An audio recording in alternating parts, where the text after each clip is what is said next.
लाल सागर संकट गहराने का असर अब दिखने लगा है। दुनिया का ग्लोबल कंटेनर ट्रैफिक लाल सागर से होकर गुजरता है। ग्लोबल ट्रेड में इसकी 12% हिस्सेदारी है, लेकिन ईरान समर्थित यमन के हूती विद्रोहियों के जहाजों का निशाना बनने से संकट बढ़ गया है। जहाज उस रास्ते का इस्तेमाल करने से बच रहे हैं और शिपिंग कंपनियों की अब इस वजह से लागत बढ़ गई है।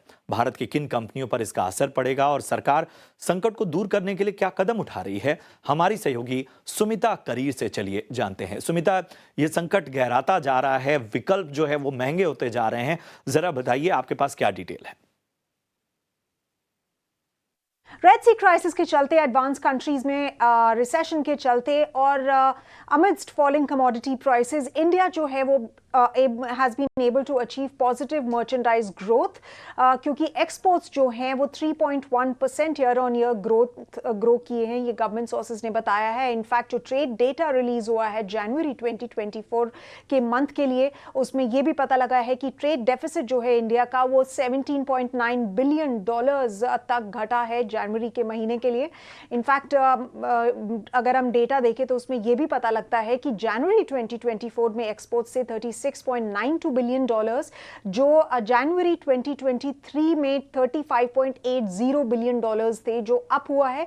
हाउएवर अगर हम दिसंबर के महीने से कंपेयर करें तो थोड़ा सा गैप, थोड़ा सा डिक्लाइन देखने को मिला है।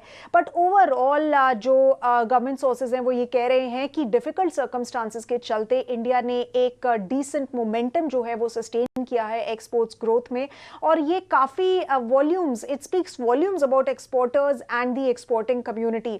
आपको याद होगा रेड सी क्राइसिस जो है वो पिछले कुछ 2-3 महीने से इंटेंसिफाई हो रहा है, जिसने ट्रेड को डिसरप्ट कर दिया है, क्योंकि कमर्शियल वेसल्स जो हैं वो उस रूट से आते हैं, सुएज कैनाल से आते हैं, जो रेलेंटलेस अटैक्स झेल रहे हैं येमन बेस्ड हूथी रेबल से, जिसकी वजह से शिपिंग कॉस्ट तो बढ़ गई हैं, इंश्योरेंस कॉस्ट भी बढ़ गई हैं, और शिपिंग टाइमलाइंस जो भी हैं वो एक्सपोर्टर्स के लिए एटलीस्ट 10 से 12 दिन तक बढ़ गई हैं। इसके चलते कॉमर्स मिनिस्ट्री ने 3 मीटिंग्स अभी तक करी हैं एक्सपोर्टर्स के साथ, शिपिंग कॉर्पोरेशंस के साथ, और इंटर मिनिस्ट्रियल मीटिंग्स भी हुई हैं शिपिंग मिनिस्ट्री और एक्सटर्नल अफेयर्स मिनिस्ट्री के साथ भी। और गवर्नमेंट बोल रही है कि उनका ये ऑब्जेक्टिव है ताकि कि ट्रेडर्स के लिए कुछ एक सोल्यूशन निकाल पाएं, जिसकी वजह से वो एक डिफिकल्ट सिचुएशन को नेविगेट कर पाएं, क्योंकि रेड सी जो है वो 50% ऑफ इंडिया के एक्सपोर्ट रूट्स जो है वो वहीं से आते हैं।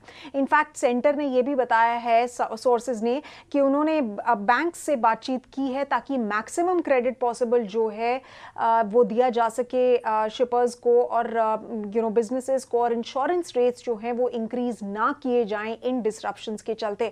और आगे भी फर्दर पुश देने के लिए एक्सपोर्ट्स को गवर्नमेंट ने एक टास्क फोर्स क्रिएट की है, जिसमें एक्सप्लोर किया जा रहा है कि बाकी जो ज्योग्राफीज हैं जो अभी तक अनटैप्ड रही हैं, नई टेरिटरीज को टैप करना, नई कैटेगरीज को टैप करना। बट सबसे बड़ा सवाल ये है कि ये जो क्रेडिट है ये कब तक एक्सटेंड किया जा सकेगा और कब तक ये चलता रहेगा, और क्या फर्दर मेजर्स है जो गवर्नमेंट लेगी इसके चलते, रेड सी क्राइसिस के चलते, वो इंटरेस्टिंग होगा देखना। बहुत बहुत शुक्रिया करेंगे सुमिता आपका इस अहम जानकारी के लिए, और पूरा ब्यौरा आपके सामने हमने रखा। लाल सागर का संकट आखिर किन कंपनियों पर असर पड़ रहा है, किन किन सेगमेंट पर असर पड़ रहा है। चलिए बढ़ते हैं आगे।